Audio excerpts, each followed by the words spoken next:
Good morning. I hope आप सब अच्छे होंगे। मेरा नाम है रजत राठौड़ और आज से हम जो है इन्फॉर्मेटिक्स प्रैक्टिस है इसका चैप्टर 1 पाइथन पांडास पढ़ने वाले हैं। पाइथन पांडास पढ़ने के लिए सबसे पहले ये समझते हैं कि पाइथन लाइब्रेरीज होती क्या हैं। आई होप आप सभी को ये पता होगा पाइथन क्या होता है। पाइथन एक प्रोग्रामिंग लैंग्वेज है। नाउ पाइथन के अंदर लाइब्रेरीज क्या होती, तो लाइब्रेरीज देखा जाए ये हमको एक प्री डिफाइंड फंक्शन और क्लासेस प्रोवाइड करती है जिनका डेवलपर इसे यूज़ करते हैं एफिशिएंटली डेवलपमेंट प्रोसेस के लिए। इसका मतलब क्या हुआ, सिंपल भाषा में कहा जाए तो किसी और का दूसरा लिखा हुआ कोड जो हम अपने प्रोग्राम में यूज़ करते हैं, अगर फंक्शंस हो गए या क्लासेस हो गई, अगर मुझे उन्हें यूज़ करना है pre defined functions and classes को, तो मुझे जो है लाइब्रेरी की मदद लेनी पड़ेगी। Now coming to pandas. अब पांडास क्या है ये समझते हैं। पाइथन की बेसिकली वैसे बहुत सारी लाइब्रेरीज अवेलेबल हैं। जैसे मैं आपको बताता हूँ, पांडास हो गई, नमपाई है, मैटप्लॉटलिब है, और भी दूसरी लाइब्रेरीज इसमें अवेलेबल होती हैं, बट मेनली हमें यही पढ़नी है 12th के कोर्स में।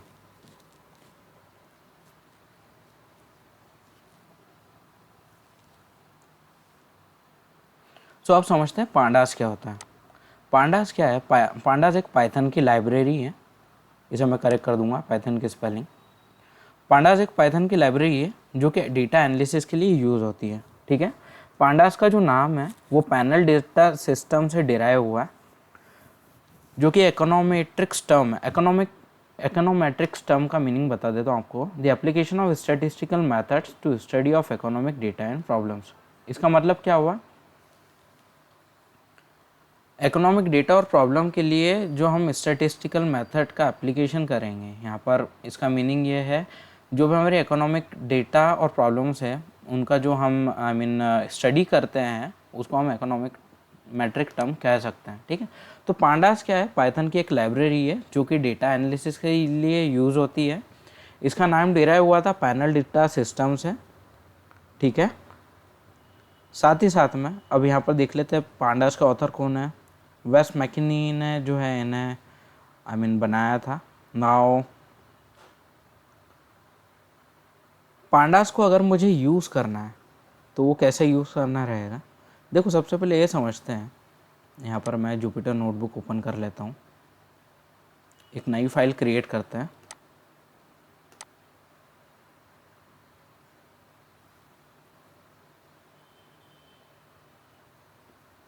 इट्स लोडिंग, वेट करते थोड़ा। ठीक है। अब ये मेरी एक IDE है। ठीक है। यहाँ पर मैं जो भी प्रोग्राम करूँगा उसका मुझे आउटपुट भी मिलेगा, कोड लिखूँगा उसका। अब देखना है यहाँ पर, अगर मान लेते हैं मुझे पांडास लाइब्रेरी जो है एक्सेस करनी है, उसका यूज़ अगर करना है, तो मुझे उस लाइब्रेरी को इंपोर्ट करना पड़ेगा। Import in the sense, let us consider किसी पर्सन का अगर कोई नाम है और अगर मुझे उससे बुलाना है, कुछ काम करवाना है, तो मुझे उसके नाम से उसे कॉल करना पड़ेगा। सिमिलरली अगर मुझे पांडास लाइब्रेरी का यूज़ करना है, उसके फंक्शंस का यूज़ करना है, तो मुझे जो है पांडास लाइब्रेरी को इंपोर्ट करना पड़ता है। ठीक है। तो इसको लिखने का तरीका है इंपोर्ट, फिर लाइब्रेरी का नाम। लाइब्रेरी का नाम क्या है? पांडास। ठीक है। इतना करा। जैसे मैं इसे रन करूँगा, ये अभी रन हो रहा है, स्टार मार्क का मतलब रन हो रहा है, अभी है अंडर प्रोसेस है। Let's wait.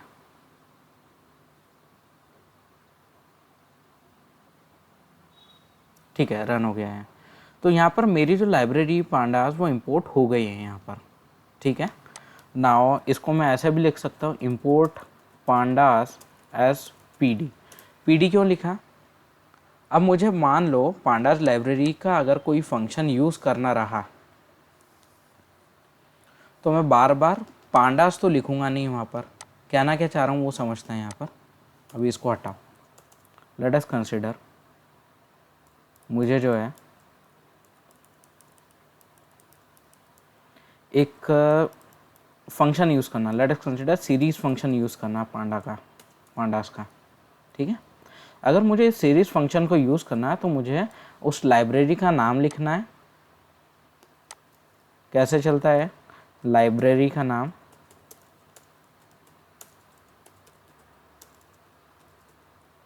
डॉट लगाएंगे उस फंक्शन का नाम। यहाँ पर मैं सीरीज़ फंक्शन यूज़ कर रहा हूँ तो मैं यहाँ पर लिखूँगा सीरीज़ फंक्शन। अब इसको कैसे करेंगे यहाँ पर, अब मुझे यहाँ पर लाइब्रेरी का नाम क्या है, पांडास, तो पांडास लिखा, डॉट लगाया और आगे उस फंक्शन का नाम लिख दिया। तो इस टाइप से मैं किसी पर्टिकुलर लाइब्रेरी के फंक्शन को यूज़ कर सकता हूँ। यहाँ पर लिख भी देते हैं, यूजिंग फंक्शन ऑफ लाइब्रेरी। अब मैंने बताया था लाइब्रेरी में बहुत सारे फंक्शंस और क्लासेस ऑलरेडी प्री डिफाइंड होती हैं, इसलिए यहाँ पर ये लिखा है हमने। अब सेम चीज़ को मैं ऐसे भी लिख सकता हूँ, import pandas S P D. S P D का मतलब क्या है ये समझते हैं।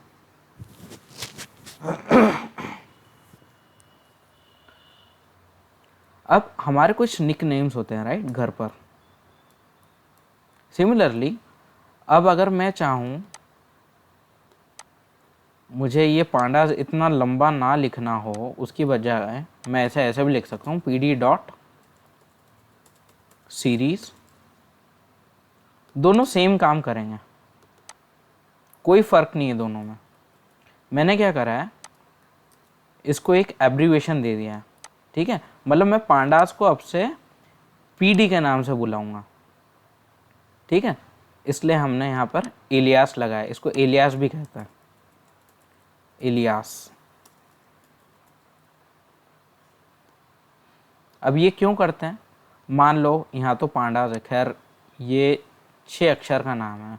अगर मैटप्लॉटलिब होता, नमपाय होता या दूसरी लाइब्रेरी का नाम होता या कोई ऐसे लाइब्रेरी का नाम जिसका नाम बहुत लेंदी है, तो मैं बार बार ये थोड़ी लिखूँगा कि पांडास डॉट सीरीज़ या मैटप्लॉटलिब डॉट सीरीज़। इसके बजाय मैं उसे एक छोटा सा नाम दे दूँगा इलियास की मदद से, ठीक है। और उस छोटे से नेम को मैं डॉट लगा के उस फंक्शन को यूज़ कर सकता हूँ। सेम काम करेगा जो प्रीवियसली यहाँ पर हो रहा था उसके जैसा ही। नाउ अब इलियास जो हमने दिया है उसको भी समझते हैं थोड़ा डिटेल में। तो हमने जो लाइब्रेरी इंपोर्ट करी है उसका नाम, फिर एज लगा के मुझे जो नाम लिखना है उसका यहाँ पर मैं वो दे सकता हूँ। इसका मीनिंग क्या हुआ, यहाँ पर मान लो मुझे पीडी के जगह और कुछ लिखना रहता, इंपोर्ट पांडास एज करके, लेट अस कंसिडर अगर मुझे मेरा खुद का भी नाम लिखना तो मैं लिख सकता हूँ यहाँ पर। तो इलियास में आपको जो नाम अपने मर्जी से देना है आप दे सकते हो। लेट अस कंसिडर मैं रजत नाम दे रहा हूँ इसको इलियास में। अब अगर मुझे मेरी लाइब्रेरी का फंक्शन यूज़ करना है तो मुझे क्या करना पड़ेगा, जो मैंने इलियास का नाम दिया है रजत डॉट फिर फंक्शन का नाम, जो भी मुझे पर्टिकुलर फंक्शन यूज़ करना है। अभी ये सीरीज़ फंक्शन से कंफ्यूज मत होना, सीरीज़ फंक्शन हम आगे पढ़ने वाले हैं, बट ये समझना अभी कि पांडास के अंदर सीरीज़ फंक्शन ऑलरेडी अवेलेबल होता है, इसलिए मैं यहाँ पर लिख रहा हूँ। तो अगर मुझे किसी पर्टिकुलर लाइब्रेरी के अंदर का फंक्शन मुझे अगर एक्सेस करना है, यूज़ करना है, तो मुझे उस पर्टिकुलर लाइब्रेरी का नाम या उसका एलियास का नाम डॉट लगाकर उसका पर्टिकुलर फंक्शन का नाम जो भी मुझे यूज़ करना। नाउ हमने इंपोर्टिंग तो समझ ली कि पांडास को मुझे इंपोर्ट कैसे करना है। अब हम थोड़ा आगे बढ़ते हैं।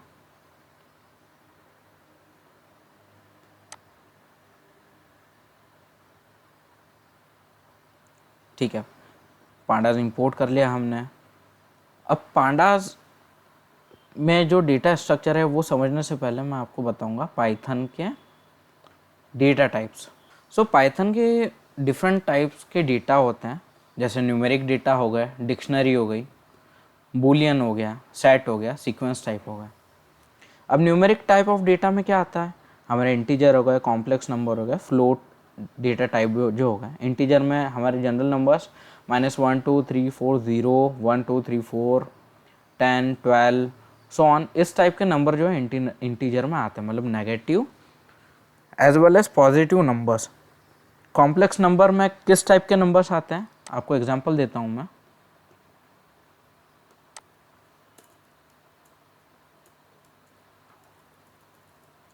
थ्री आई, जैसे मान लो 5+3i लिखा मैंने, तो ये जो i है ना, ये कुछ नहीं, ये इमेजिनरी नंबर होते हैं।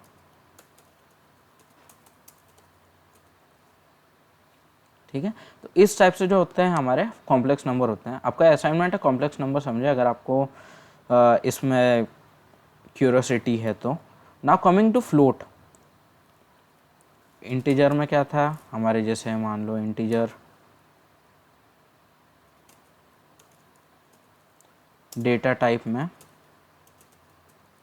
कौन कौन से आ गए थे, 1, 2, 3, नेगेटिव वैल्यूज़ भी ले लेते हैं, -10, -20, मतलब और ज़ीरो भी इंक्लूड हो जाएगा इसमें, तो मतलब negative values as well as positive values including zero as well. तो ये जो है हमारे इंटीजर डेटा टाइप में आते हैं। ध्यान से देखिएगा, यहाँ पर कोई भी डेसिमल नहीं लगा है। नाउ हमने फिर बात करी थी कॉम्प्लेक्स नंबर्स की।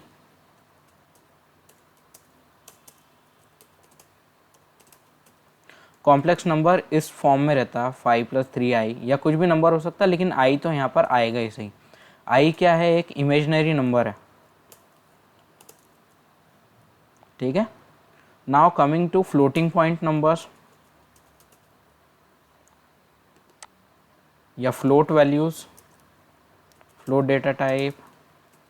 फ्लोट डेटा टाइप में जो भी हमारी डेसिमल वैल्यूज़ रहती हैं वो आती हैं। कैसे समझता है, 1.1, 1.2 ले लो, 2.1, फिर आ जाते हैं -10.5,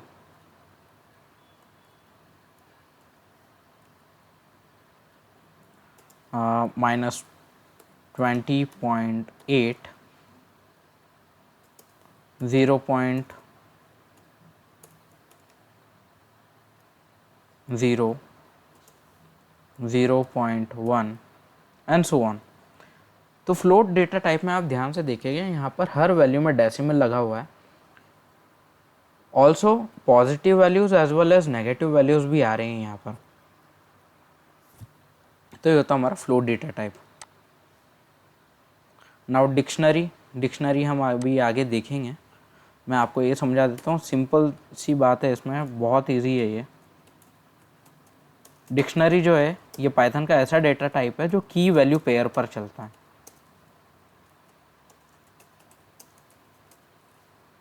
की value pair in the sense, जो की रहेगी वो इस वैल्यू को डिफाइन, मतलब इसका वैल्यू एग्जैक्टली बताएगी। जैसे एग्जांपल के तौर पे अभी बताता हूँ आपको, हम बुक देखते हैं राइट, बुक में एक इंडेक्स बना होता है। तो इंडेक्स का कौन सा पेज मुझे यूज़ करना है, लेट अस कंसिडर इंडेक्स के पेज नंबर 100 पर एक चैप्टर गिवन है, चैप्टर 10 कंसिडर कर लेते हैं एग्जाम्पल के तौर पर। अब अगर मुझे चैप्टर 10 एक्सेस करना है, चैप्टर 10 का जो डेटा मुझे अगर एक्सेस करना है, तो मुझे पेज नंबर 100 पर जाना ही पड़ेगा। तो यहाँ पर इंडेक्स क्या काम कर रहा है,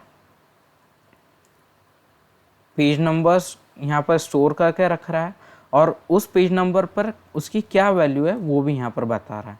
तो अगर मुझे इस वैल्यू को एक्सेस करना है तो मुझे इस पेज नंबर 100 की मदद से करना रहेगा। तो यहाँ पर पेज नंबर क्या रहेगा, पेज नंबर इसकी की हो जाएगा, और चैप्टर जो है वो इसकी वैल्यू हो जाएगी, मतलब इसके अंदर का जो कंटेंट है वो इसकी वैल्यू हो जाएगी। और की वैल्यू पेयर को हमेशा कॉलन से डिफाइन करा जाता है। इसका सिंटैक्स भी बताऊंगा आगे आपको। इस टाइप से रहता है, कर्ली ब्रैकेट्स के अंदर की आती है, कॉलन लगता है, फिर वैल्यू आ जाती है उसकी।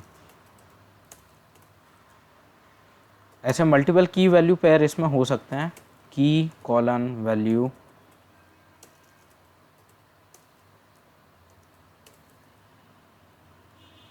की वैल्यू की 1 comma value 1 and so on. तो ये होती है हमारी डिक्शनरी। अब आ जाते हैं हम बूलियन। बूलियन टाइप का डेटा क्या होता है? बूलियन अगर देखा जाए, इसमें सिर्फ दो वैल्यू होती है, या तो ट्रू होगी या वो फॉल्स होगी। इसके अलावा बूलियन में कोई सा भी डेटा टाइप नहीं होता है।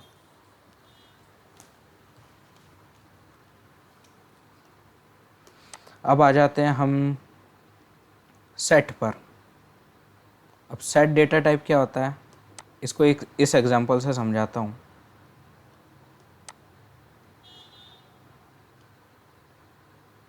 सेट क्या होता है?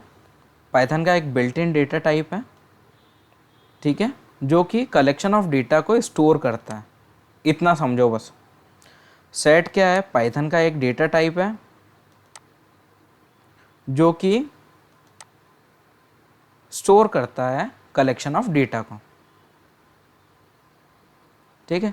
अब यहाँ पर एक एग्जांपल भी गिवन है। अब ये करली ब्रैकेट लगा है, कंफ्यूज मत होना, सेट को इस टाइप से डिफाइन करा जाता है। ये देखना है यहाँ पर, दिस सेट नाम का एक वेरिएबल बना है, उसमें हमने कुछ वैल्यूज़ ऑलरेडी प्रोवाइड करके रखी हैं और इसको करली ब्रैकेट से क्लोज कर दिया है। अब इसको जब मैं प्रिंट करवाऊँगा यहाँ पर, तो ये देखना कि हमेशा एप्पल, बनाना और चेरी जो हैं यहाँ पर लिखे हुए जो डेटा हैं, ये सिक्वेंशियल फॉर्म में नहीं आएंगे, ये अनऑर्डर्ड वे में डिस्प्ले होंगे। कैसे? अभी इसका पहला आउटपुट देख लो, चेरी, बनाना, एप्पल। रिफ्रेश करते हैं पेज को, एप्पल, बनाना, चेरी आ गया। इसको रन करते हैं, चेरी, एप्पल, बनाना आ गया। फिर रिफ्रेश कर लो एक बार, फिर रन करते हैं, एप्पल, चेरी, बनाना। तो यहाँ पर देख रहे हो आप, मैंने इनपुट में एप्पल, बनाना, चेरी दिया है, बट हमेशा उसका जो आउटपुट आ रहा है वो डिफरेंट आ रहा है, अनऑर्डर्ड आ रहा है। तो सेट जो होते हैं ये अनऑर्डर्ड रहते हैं। इसमें जो भी डेटा रहेगा, अगर आप उसका आई मीन डेटा डिस्प्ले करवाओगे तो हमेशा वो अनऑर्डर्ड वे में जो है डिस्प्ले होगा। Now coming to next data type, sequence type. Sequence type बहुत इंपॉर्टेंट है। सीक्वेंस टाइप में तीन type of I mean sequence type के डेटा टाइप्स होते हैं। स्ट्रिंग हो गया, इसमें लिस्ट हो गई और टपल हो गई। हमको मैंने लिस्ट और टपल को समझना है। अब लिस्ट क्या होती है? चलो डिक्शनरी तो मैंने आपको बता दी थी, लिस्ट देख लेते हैं। लिस्ट जो रहता है, लिस्ट हो गई, स्ट्रिंग हो गई, टपल हो गई, ये सीक्वेंशियल डेटा को स्टोर करती हैं। इसका मतलब क्या हुआ? मान लो मुझे 10, 20, 30, 40, 50 ये जो 5 डेटा हैं इन्हें स्टोर करना है सिक्वेंशली। तो मुझे जो है, मैं किसी का भी यूज़ कर सकता हूँ, लिस्ट का, स्ट्रिंग का या टपल का। लिस्ट से बताता हूँ आपको मैं सबसे पहले। लिस्ट, अगर मुझे इस डेटा की लिस्ट बनानी है तो मुझे क्या करना पड़ेगा? लिस्ट का पहले सिंटैक्स समझता है। लिस्ट का अगर मुझे सिंटैक्स लिखना है, सबसे पहले मुझे लिस्ट का नाम लिखना पड़ेगा। लेट अस कंसीडर, हम देते हैं इसको लिस्ट 1 इक्वल टू लगाएंगे। इसके बाद में मुझे स्क्वायर ब्रैकेट लगाने रहेंगे। स्क्वायर ब्रैकेट के अंदर जो भी मैं डेटा दूंगा कॉमा से सेपरेट करके, वो मेरी लिस्ट के अंदर जो है सिक्वेंशली स्टोर हो जाएगा। देखना इधर, सेम डेटा जो है मैं यहाँ पर कॉपी करता हूँ, तो ये जो है मेरी एक लिस्ट बन गई। जुपिटर पे भी दिखा देता है आपको same example. List data type,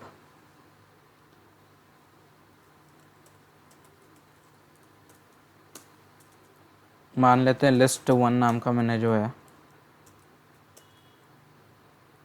एक लिस्ट बनाई है, 10, 20, 30, 40, 50, 5 वैल्यूज़ दे दी इसमें। अब मान लेते हैं मुझे इसको प्रिंट करवाना है, प्रिंट करवाते हैं लिस्ट 1 को।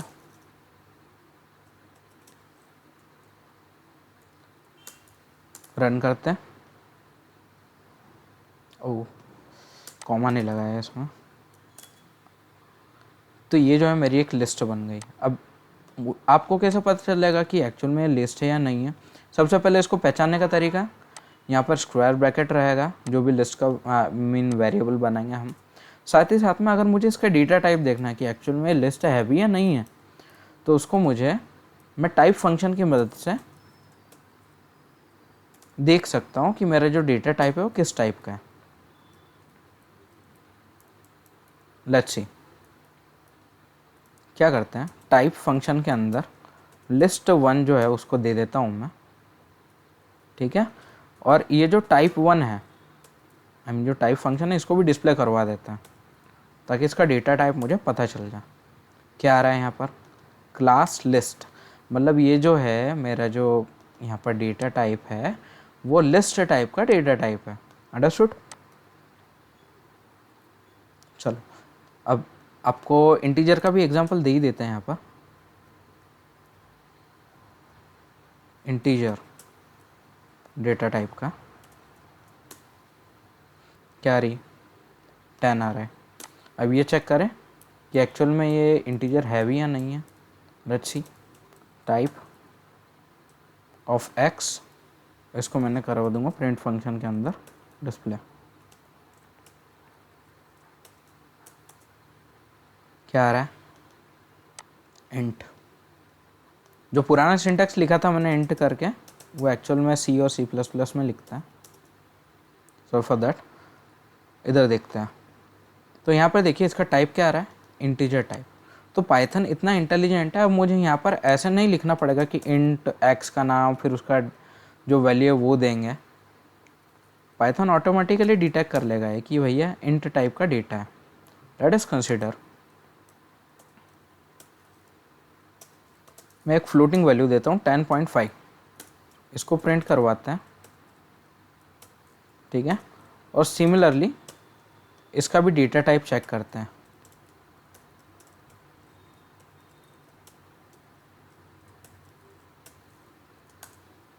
क्या आ रहा है, डेटा टाइप फ्लोट आ रहा है, ठीक है। तो integer, float, dictionary, list, even हर टाइप का डेटा टाइप अगर मुझे चेक करना है तो मैं टाइप फंक्शन की मदद से जो है इजीली चेक कर पाऊंगा। तो टाइप फंक्शन क्या करता है, चेक्स दी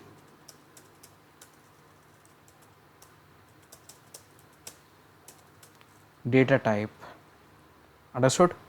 नाउ इंटीजर हो गया, फ्लोट हो गया, एक बार, ठीक है, इंटीजर फ्लोट हो गया। नाउ कमिंग टू डिक्शनरी, जो हमारे काम का वो पढ़ते हैं पहले। डिक्शनरी, डिक्शनरी डेटा टाइप, मैंने बताया था आपको डिक्शनरी किस पे काम करता है, किस प्रिंसिपल पर, की वैल्यू पेयर पर, ठीक है। बनाते हैं डिक्शनरी, अब कैसे बनाते हैं दिखता है। मान लेते हैं डिक्ट नाम का मैंने एक वेरिएबल नाम दिया, dict1 नाम का। इसको मैंने करली ब्रैकेट्स लगा क्योंकि डिक्शनरी जब भी बनती है उसमें करली ब्रैकेट्स लगते हैं। नाउ अब की वैल्यू पेयर देनी, लेट अस कंसीडर, यहाँ पर एक डेटा ले लेते हैं, नेम, किसी स्टूडेंट का मान लेते हैं नेम जो है रोहन है, ठीक है। उसकी एज ले लेते हैं 25 और उसके मार्क्स ले लेते हैं, कितने ले मार्क्स, 95 ले लेते हैं। तो अगर मुझे इसको डिक्शनरी के फॉर्म में लिखना है तो मुझे यहाँ पर लिखना पड़ेगा नेम, कॉलन लगाया, उसकी वैल्यू क्या थी रोहन, कॉमा, एज क्या थी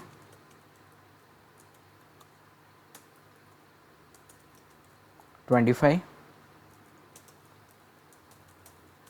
मार्क्स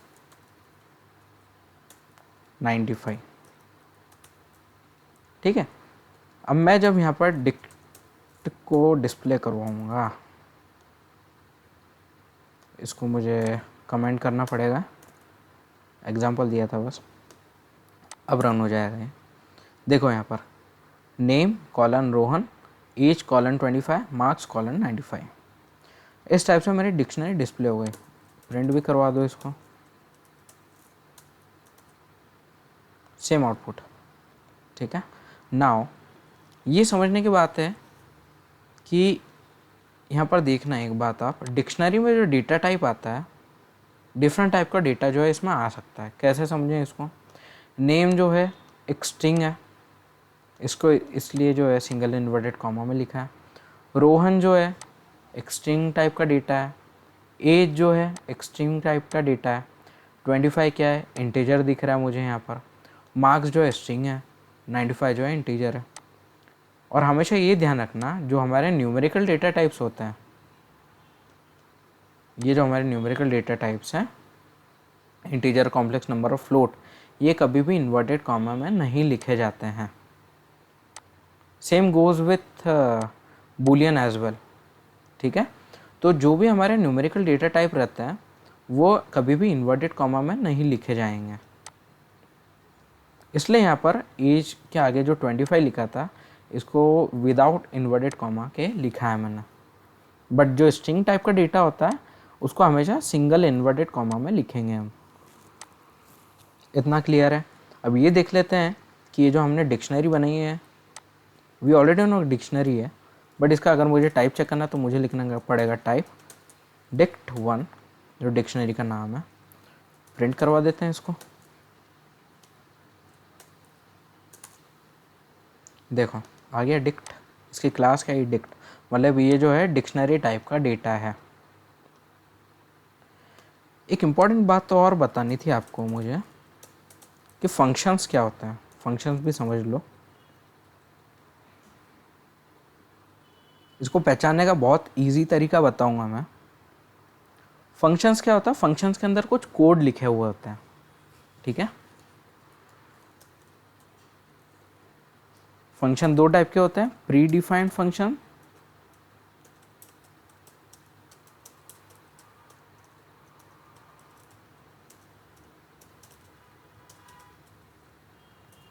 या फिर user defined functions.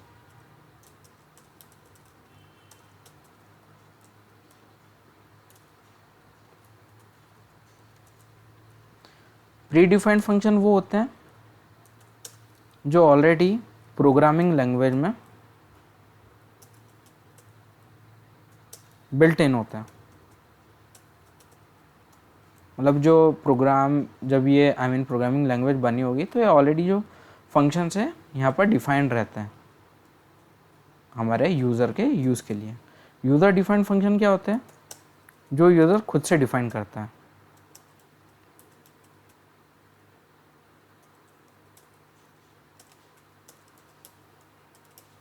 User define और क्रिएट फंक्शन। ठीक है, अब प्री डिफाइंड फंक्शन में क्या क्या आएंगे? प्रिंट फंक्शन हो गया, टाइप फंक्शन हो गया, ठीक है, सीरीज फंक्शन हो गया, ठीक है, एटसेट्रा। ये आपका असाइनमेंट है। प्री डिफाइंड फंक्शन के बारे में पढ़िएगा क्या होता है। ये हमारे क्या रहते हैं? Pre defined functions.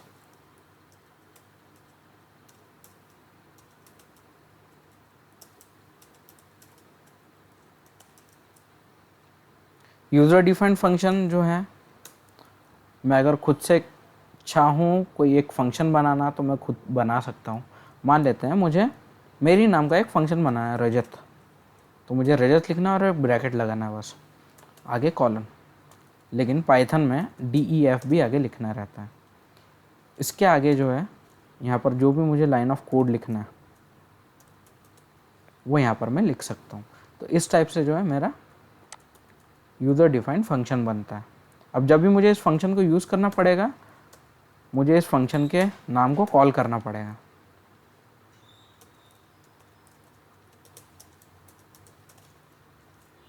Calling function. इस टाइप से फंक्शन जो है यूज़र बना भी सकता है, मतलब अपने हिसाब से जो नाम गिवन रहता है और उस फंक्शन के अंदर जो भी हम कोड लिखते हैं, यूज़र अपने हिसाब से जो कोड लिखता है तो वो यूज़र डिफाइंड फंक्शन रहता है यहाँ पर। अब फंक्शन को पहचानने का तरीका क्या हुआ, यहाँ पर एक बात देखना, ध्यान से ऑब्जर्व करना, इसमें और इसमें print function, type function, series function और रजत जो यहाँ पर मैंने फंक्शन बनाया, इसमें एक कॉमन सिमिलैरिटी क्या दिख रही है, ध्यान से ऑब्जर्व करो। पॉज कर लो थोड़ी देर, नहीं तो ठीक है। अगर नहीं समझ में आई कॉमन सिमिलैरिटी तो मैं बताता हूँ। यू कैन सी हर एक फंक्शन जो बना है यहाँ पर, मतलब फंक्शन का नाम, उसके आगे एक ब्रैकेट लगा है ये, राइट। ये जो ब्रैकेट है किसी भी फंक्शन को पहचानने का एक तरीका हो सकता है, ठीक है। तो सिंपल भाषा में कहा जाए, अगर किसी फंक्शन को पहचानना है, अगर उसके आगे एक स्मॉल ब्रैकेट लगा है तो ये समझ जाना कि वो जो है एक फंक्शन है या मेथड है। अब ये भी समझ जाना, आपको समझाना पड़ेगा मुझे आपको कि फंक्शन का हो या मेथड का हो, बात एक ही है,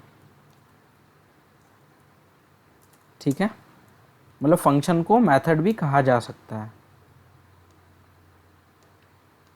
नाउ अगेन हम जो है डेटा टाइप्स पर मूव करते हैं। डिक्शनरी बता दी थी मैंने, मान लेते हैं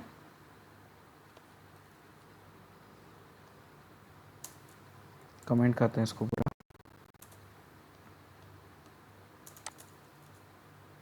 मान लेते हैं मैंने एक लिस्ट बनाई, लिस्ट 2 नाम से। यहाँ पर उसमें कुछ डेटा देते हैं 100, 150, 200, 250 एंड 300। ये जो डेटा है मुझे ये चेक करना है कि ये एक्चुअल में लिस्ट है भी या नहीं है। चलो प्रिंट करवाते हैं। पहले तो लिस्ट को देख लेते हैं कि लिस्ट क्या आ रही है, ठीक है। सबसे पहले पहचानने का तरीका है, इसको स्क्वायर ब्रैकेट लगे होंगे, ठीक है। सेकंड, अगर इससे भी तुम्हें डाउट लग रहा है कि ये एक्चुअल में लिस्ट है या नहीं है, तो हम टाइप फंक्शन की मदद से जो है हम चेक कर सकते हैं कि ये पर्टिकुलर जो डेटा टाइप है या जो वेरिएबल है उसका डेटा टाइप लिस्ट है या नहीं है। क्या करा, प्रिंट फंक्शन के अंदर टाइप फंक्शन बनाया, टाइप फंक्शन के अंदर एज एन आर्ग्यूमेंट उस वेरिएबल का नाम दे दिया। लेट्स सी क्या आ रही, क्लास लिस्ट, ठीक है। तो इसका जो डेटा टाइप है वो लिस्ट टाइप का डेटा टाइप है। Now coming to tuple.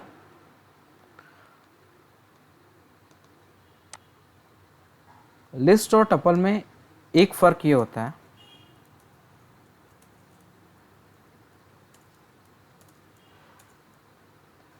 यहाँ पर जो स्क्वायर ब्रैकेट लगे हैं ना, ये स्मॉल ब्रैकेट से रिप्लेस हो जाता है।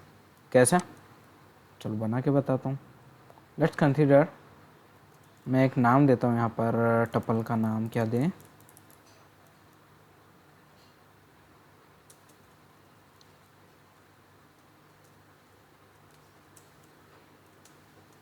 टपल अंडरस्कोर नेम दे देते हैं, ठीक है। इस टपल को मैंने बनाया यहाँ पर, स्मॉल ब्रैकेट लगा दिए। सेम डेटा यहाँ पर मैं कॉपी करता हूँ,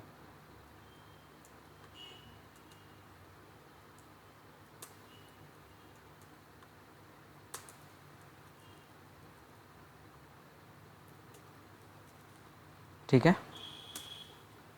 अब इस टपल को मैं प्रिंट करवा देता हूँ,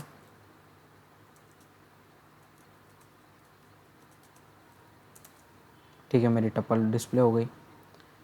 इसको भी सेम पहचानने का तरीका, अगर स्मॉल ब्रैकेट लगे हैं तो ये टपल है, फिर भी नहीं समझ में आया तो टाइप फंक्शन की मदद लो। टाइप फंक्शन लिखा, उसमें उस वेरिएबल का नाम दे दो,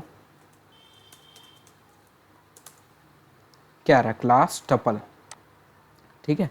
तो अगर मुझे टपल बनानी, लिस्ट बनानी, उसका टाइप चेक करना है तो मैं टाइप फंक्शन की मदद से जो है ये आसानी से देख सकता हूँ कि पर्टिकुलर वेरिएबल का डेटा टाइप क्या है। नाउ लिस्ट और टपल में कुछ डिफरेंसेस और होते हैं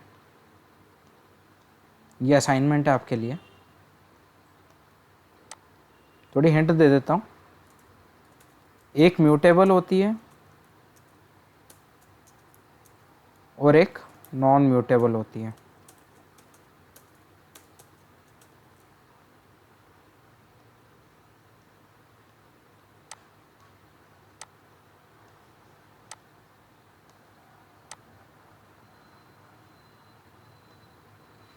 लेट्स सी W3 स्कूल से देखते हैं इसको।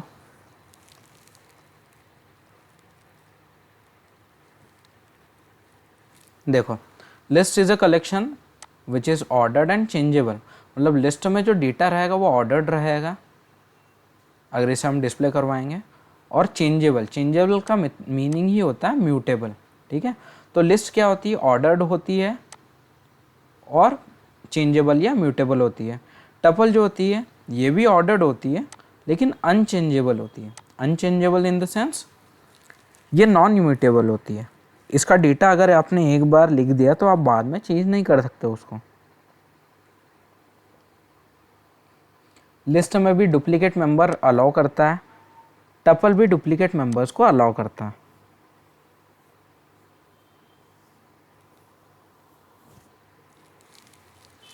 अब हमने सेट की बात करी थी, यहाँ पर ये सेट का एग्जांपल दिखा था।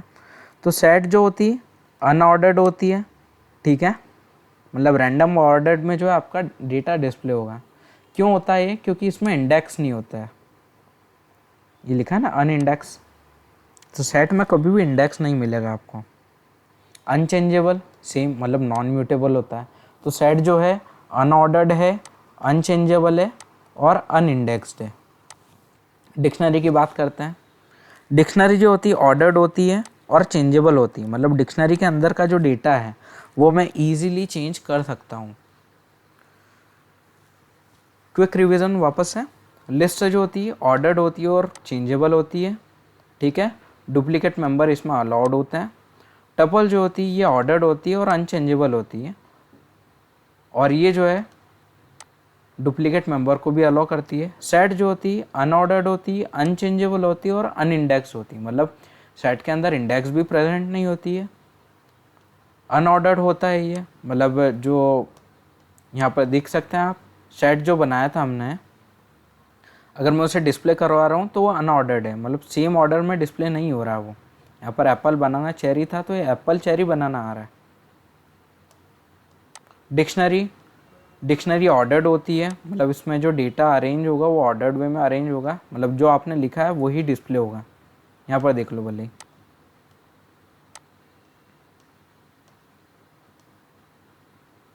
सी नेम एज मार्क्स दिए थे, सेम नेम एज मार्क्स आ रहे हैं ऑर्डर्ड वे में। साथ ही साथ डिक्शनरी को अगर मैं का डेटा अगर मैं चेंज करना चाहूँ, इसका जो अंदर का जो डेटा है अगर मैं चेंज करना चाहूँ तो मैं इजीली कर सकता हूँ, ठीक है।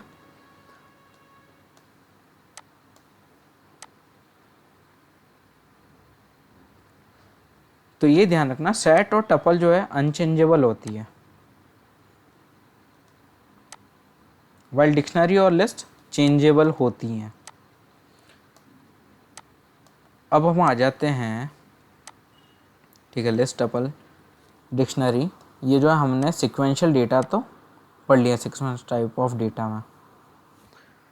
नाउ अब मैंने आपको इतना सब कुछ क्यों समझाया पहले ये बताता हूँ मैं, क्योंकि आगे जाकर जो है हम लिस्ट, टपल, डिक्शनरी का जो है बहुत ज़्यादा यूज़ करने वाले हैं। बाकी चीज़ें आपको एडिशनली बताई हैं मैंने, जैसे न्यूमेरिक डेटा क्या होता है, डिक्शनरी जो है हम यूज़ करेंगे, बुलियन भी हम यूज़ करने वाले हैं, ठीक है। बुलियन का भी एक एग्जांपल देता हूँ आपको मैं।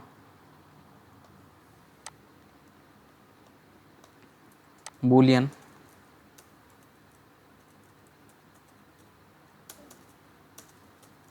अब बुलियन में क्या क्या डेटा टाइप होते हैं, या तो वो ट्रू होगा या फिर वो फॉल्स होगा। इस पर ही काम करता है पूरा काम अपना बुलियन। सो बुलियन में क्या आता है, ट्रू वैल्यू आएगी या तो फॉल्स वैल्यू आएगी, ठीक है। मैंने एक ए नाम का वेरिएबल बनाया, उसमें ट्रू वैल्यू दे दी, बी नाम के वेरिएबल मैंने फॉल्स वैल्यू दे दी, दोनों को प्रिंट करवाया। अब चेक कर रहे हैं हम यहाँ पर कि ए का डेटा टाइप क्या है और बी का डेटा टाइप क्या है। जब हम चेक करेंगे यू कैन सी उन दोनों का डेटा टाइप जो है बूलियन आ रहा है, ठीक है। सो बूलियन में ओनली दो वैल्यूज होती हैं, ट्रू या फॉल्स।